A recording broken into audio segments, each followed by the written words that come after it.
اشاق کے لیے شوق ایسی راجدھانی ہے جس میں تخت فراق بچھا ہوا ہے۔ بھوک ایک ایسا ابر ہے جس سے رحمت کی بارش ہوتی ہے۔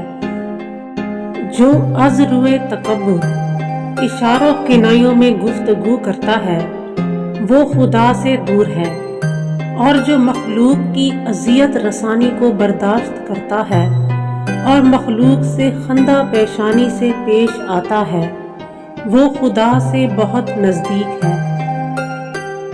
خدا کی یاد کا مفہوم اپنے نفس کو فراموش کر دینا ہے، اور جو شخص خدا کو خدا کے ذریعے شناخت کرتا ہے وہ زندہ جاوید ہو جاتا ہے، لیکن جو اپنے نفس کے ذریعے خدا کو پہچاننے کی سعی کرتا ہے وہ فانی ہے۔ دو خصلتیں مخلوق کی تباہی کا باعث بنتی ہیں۔ اول، کسی بھی مخلوق کا احترام نہ کرنا، دوم، خالق کے احسان کو ٹھکرا دینا۔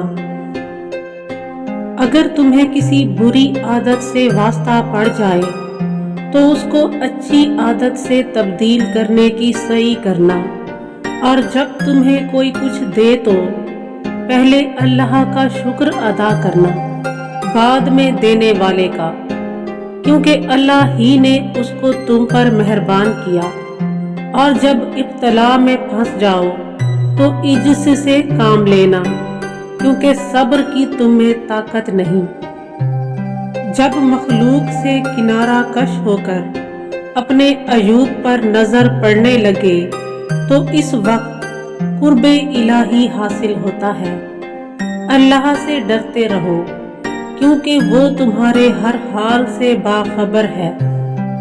لوگ عزت کی انتہا حاصل کرنے کی فکر میں ہیں، جبکہ وہ باری تعالیٰ کی صفت ہے جس کو مخلوق حاصل کر ہی نہیں سکتی۔ عارف صادق وہی ہے جو خواہشات کو ترک کر کے خدا کی پسندیدگی کو ملحوظ رکھے۔ قلب عارف اس شمع کی طرح ہے جو فانوس کے اندر سے ہر سمت اپنا نور پھیلاتی رہتی ہے، اور جس کو یہ مقام حاصل ہو گیا اس کو تاریکی کا خطرہ نہیں رہتا۔